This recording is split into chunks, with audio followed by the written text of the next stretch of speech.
So Telangana Gaddar film awards నిన్న big ఈవెంట్తో conclude చేశాం.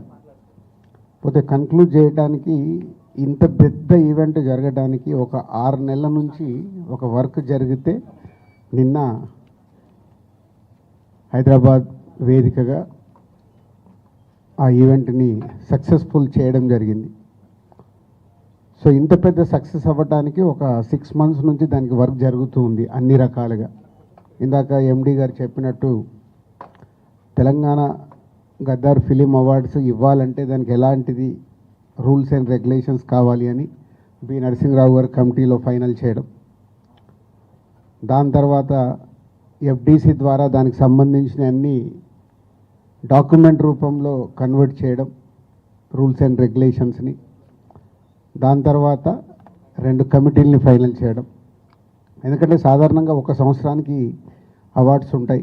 అంతకుముందు కూడా ఎప్పుడు నంది అవార్డ్స్ కానీ నేషనల్ అవార్డ్స్ కానీ ఎప్పుడు ఒకటే సంవత్సరానికి ఉంటాయి.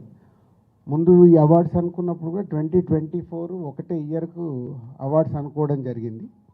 తర్వాత డిస్కషన్ అవుతున్న కొద్దీ అది కాస్త 2024 ముందు కూడా 2014 తెలంగాణ ఆవిర్భవించిన నుంచి 2023 వరకు కూడా అవార్డ్స్ ఉంటే బాగుంటుంది అని కొందరు సజెషన్స్ ఇవ్వడం వల్ల మళ్ళీ దాన్ని కూడా ఫైనల్ చేసి దానికి ఒక కమిటీని అపాయింట్ చేసి చేయడం జరిగింది. వాళ్ళందరూ ఎంతో కష్టపడి, వాళ్ళు కష్టం అంటే ఒక్కొక్క సినిమాని సెలెక్ట్ చేయాలి, ఎందుకు సెలెక్ట్ చేస్తున్నారనేది కమిటీ అంత జాగ్రత్తగా వాళ్ళకు చాలా విభేదాలు ఉంటాయి కమిటీలో కూడా. ఒకరికొకటి నచ్చుతుంది, ఇంకోటి నచ్చుతుంది. ఎందుకు నచ్చింది అనేది మళ్ళీ అందరు ఫైనల్ చేసుకోవాలి. ఇలా ఎంతో వాళ్ళు ప్రిపేర్ అయ్యి అన్ని ఫైనల్ చేసి, సినిమాల్ని ఫైనల్ చేసి, టెక్నీషియన్స్ ఫైనల్ చేసి అలా ఇస్తే మళ్ళీ వాళ్ళందరినీ కోఆర్డినేట్ చేసి నేను ఆ ఈవెంట్కి తీసుకొచ్చి ఆ ఈవెంట్ని సక్సెస్ చేయడం అనేది ఒక పెద్ద బాధ్యత కిందే తీసుకున్నాము లాస్ట్ 6 మంత్స్ నుంచి. అది నిన్న ఇంత పెద్ద సక్సెస్ అయినందుకు ఈవెంట్ చాలా చాలా చాలా హ్యాపీగా ఉంది. దాని గురించే మీ అందరికీ థ్యాంక్స్ చెప్పడానికే ఈ మీట్. దీంట్లో మీడియా మిత్రులు మీరందరూ పార్టిసిపేషన్ చేస్తూనే వస్తున్నారు. సో మీ అందరికీ పేరు పేరున ధన్యవాదాలు. అలాగే సినిమా ఇండస్ట్రీ నిన్న పార్టిసిపేషన్ 2024కి వచ్చిన అవార్డ్స్ అందరికీ వాళ్ళు కూడా అందరూ వచ్చి పార్టిసిపేషన్ చేసి అవార్డ్స్ తీసుకోవడం, వారందరికీ కూడా ఎఫ్డిసి తరఫున ధన్యవాదాలు చెప్తున్నాం. సో స్పెషల్గా సినిమాటోగ్రఫీ మినిస్టర్ కోమటిరెడ్డి వెంకటరెడ్డి గారికి, అలాగే డిప్యూటీ సీఎం బట్టి విక్రమార్ గారికి స్పెషల్ థ్యాంక్స్. వాళ్ళు ముందు నుంచి ఈ కార్యక్రమం అనుకున్నప్పటి నుంచి వెనకాలండి ఎప్పటికప్పుడు గైడెన్స్ ఇస్తూ నడిపిస్తున్నారు. వాళ్ళకి ధన్యవాదాలు. అండ్ సీఎం రేవంత్ రెడ్డి గారికి స్పెషల్ థ్యాంక్స్. ఎందుకంటే నిన్న వాళ్ళు ప్రోటోకాల్లో మాకు 1 అవర్ టైమే ఇచ్చారు సీఎం గారిది. పోతే ప్రోగ్రామ్ డిజైన్ చేసినప్పుడు పేపర్ పైన 4.5 అవర్స్ ఉంది.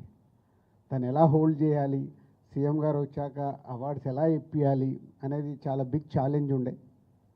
అలాంటిది రేవంత్ రెడ్డి గారు వచ్చిన తర్వాత నేను పర్సనల్గా వెళ్ళి రిక్వెస్ట్ చేశాను, మీరు 1 అవర్ ఇస్తే టైం సరిపోదు, కొందరికి ఇచ్చి మేము కొందరికి ఇవ్వకుంటే మేము ఎన్ని రోజులు చేసిన వరకు కూడా సాటిస్ఫాక్షన్గా ఉండదు అండ్ ఎంతసేపు ఉండాలి అన్నారు.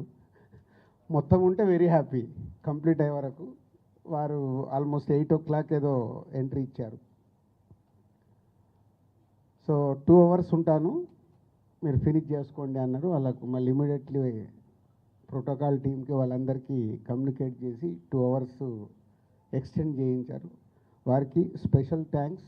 ఎందుకంటే ఇంత పెద్ద ఈవెంట్లో సీఎం గారు వచ్చి 2 గంటల 15 నిమిషాలు ఉన్నారు, 15 నిమిషాలు ఇంకా ఎక్స్ట్రానే ఉన్నారు. సో అందరూ వెరీ హ్యాపీ. ప్రతి ఒక్కరు సీఎం గారి చేతుల మీదుగా అవార్డు తీసుకున్నప్పుడు అందరికీ ఒక సంతోషం. సో వారందరికీ సీఎం గారికి ధన్యవాదాలు. అలాగే ప్రభుత్వం నుంచి అవార్డ్స్ వస్తున్నాయి అంటే ఏ స్టేట్ అన్న కానీ ఫ్యూచర్లో ఇప్పుడు ఆంధ్రప్రదేశ్లో కూడా అవార్డ్స్ స్టార్ట్ అవుతాయి. ఎందుకంటే తెలుగు స్టేట్స్ అంటే మన రెండు కళ్ళు, ఎంత కాదనుకోలేము. అది ప్రభుత్వం నుంచే అవార్డ్స్ వస్తున్నాయనంటే సినిమా ఇండస్ట్రీ అందరికీ చెప్తున్నాను, చాలా జాగ్రత్తగా అవార్డు స్వీకరించాలి. మనం ఎన్ని షూటింగ్లలో బిజీగా ఉన్నా, ఎక్కడున్నా ప్రభుత్వం నుంచి ఒక అవార్డు వస్తుందంటే అది మన రెస్పాన్సిబిలిటీ. గవర్నమెంట్తో జర్నీ చేయాల్సిన బాధ్యత సినిమా ఇండస్ట్రీలో ఉండే ప్రతి ఒక్కరిది. సో ఫ్యూచర్లో కూడా ప్రభుత్వం నుంచి అవార్డ్స్ అనౌన్స్ అయినప్పుడు ఆ డేటును మీరందరూ మీ డైరీలో నోట్ చేసుకొని, మీకు అవార్డుకి అనౌన్స్ అయి ఉంటే మీరు వెళ్ళి ఆ అవార్డు తప్పకుండా ప్రభుత్వం నుంచి వచ్చే అవార్డును స్వీకరించాలి. సినిమా ఇండస్ట్రీలో ఉన్న అందరికీ this is my request and అర్థం చేసుకుంటారని కూడా అనుకుంటున్నాను. సో అలాగే నిన్న ఇంత బిగ్ ఈవెంట్లో సో డెఫినెట్గా చిన్నవి మిస్టేక్స్ అనుకోవచ్చు. అంత పెద్ద ఆర్గనైజేషన్లో జరిగే కమ్యూనికేషన్ గ్యాప్స్ వల్ల అయి ఉండొచ్చు, తప్పులు జరుగుతాయి.